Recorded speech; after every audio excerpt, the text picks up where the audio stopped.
السلام علیکم۔ پروگرام ایسا کیوں ہے میں عابد الرحمان نئے موضوع کے ساتھ حاضر خدمت ہے۔ دوستو، آج کے پروگرام کے آغاز میں آپ کو ایک محفل کا آن سناتا ہوں جس میں ایک کمپنی کے عمر رسیدہ مالک اور اس کی عمر رسیدہ بیوی نے سال کے اختتام پر اپنی کمپنی کے افسران اور دوستوں کو ان کی فیملیز کے ساتھ ایک بہت ہی شاندار ہوٹل میں کھانے پر مدعو کیا تھا۔ مہمانوں میں ہر عمر کے مرد و خواتین شامل تھے۔ تمام مہمانوں نے موقع اور موسم کی مناسبت سے بہترین سوٹ اور زیورات پہنے ہوئے تھے۔ سب نے بہترین پرفیومز لگائی ہوئی تھی اور ساتھ ساتھ میوزک بھی چل رہا تھا۔ کمپنی کے مالک کی بیوی نے ہیرے جواہرات سے جڑا ہوا ہار اور قیمتی انگوٹھیاں پہنی ہوئی تھی۔ دوستو، میں نے ہر لحاظ سے آپ کے لیے محفل کی صحیح اور مختصر منظرکشی کی کوشش کی ہے۔ جی ہاں، اب محفل میں جوان خواتین سوچ رہی تھی کہ کاش ان کے پاس بھی کافی دولت ہوتی تو وہ کمپنی کے مالک کی بیوی کی طرح قیمتی ہیرے جواہرات پہنتی۔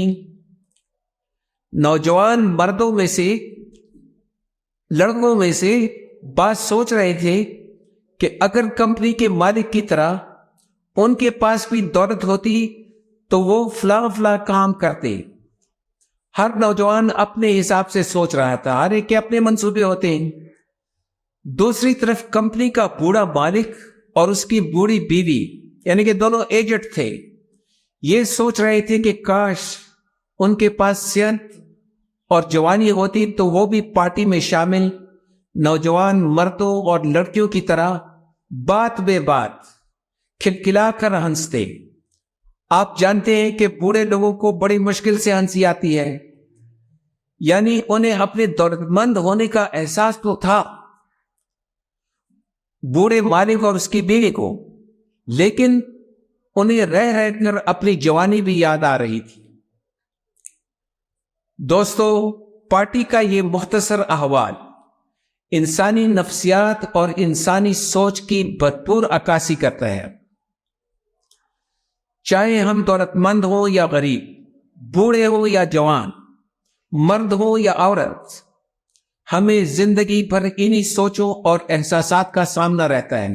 جی ہاں ناظرین، میں تسلیم کرتا ہوں کہ میں نے کوئی خاص یا سگنیفیکنٹ بات نہیں بتائی آپ کو، کیونکہ ان تمام لوگوں کا جن کا میں نے ذکر کیا ہے کی سوچ میں نہ تو کوئی قباحت تھی اور نہ ہی کوئی غلطی، کیونکہ آخرکار ہم سب انسان ہیں۔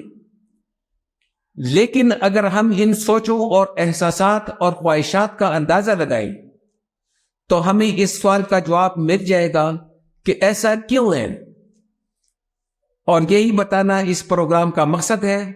لہذا ہم اس سے کچھ ٹھوس نتائج حاصل کر سکتے ہیں۔ وہ نتائج کیا ہیں؟ نمبر 1، اس دنیا میں کوئی بھی انسان مکمل نہیں ہے۔ نمبر 2، یہ کہ انسان صبر اور قناعت سے محروم ہے۔ تیسرا سبق، نمبر 3، یہ کہ انسانی خواہشات ان لمیٹڈ اور بے شمار ہیں۔ چوتھا سبق یعنی کہ نمبر 4، یہ کہ انسانی خواہشات ہر وقت بدلتی رہتی ہیں، ہر وقت۔ جی ہاں۔ نمبر 5، یہ کہ انسان بیک وقت اپنے لیے سب کچھ چاہتا ہے، مثلا دولت، حسن، صحت اور جوانی۔ نمبر 6، یہ کہ ہم دوسرے کے ہاتھوں میں اچھی چیز دیکھ کر ضرور للچاتے ہیں، اور دوسروں سے حسد کی ایک فیلنگ ہمارے اندر بڑی آسانی سے سر اٹھا لیتی ہے۔ نمبر 7، یہ کہ ہم یہ بھول جاتے ہیں کہ دوسروں نے کوئی چیز، مقام یا مرتبہ طویل جدوجہد، پریشانیوں اور آزمائش سے گزر کر حاصل کیا ہوتا ہے. یعنی ہم میں سے اکثر وقت سے پہلے سب کچھ حاصل کرنا چاہتے ہیں. نمبر 8، 8ویں نمبر پر یہ کہ ہمیں کبھی یہ احساس نہیں ہوتا کہ جو بے شمار چیزیں اور نعمتیں ہمیں میسر ہوتی ہیں وہ بہت سارے لوگوں کے پاس نہیں ہوتی، لیکن بدقسمتی سے ہم ہمیشہ اپنا مقابلہ اپنے سے زیادہ صاحب حیثیت لوگوں سے کرتے ہیں.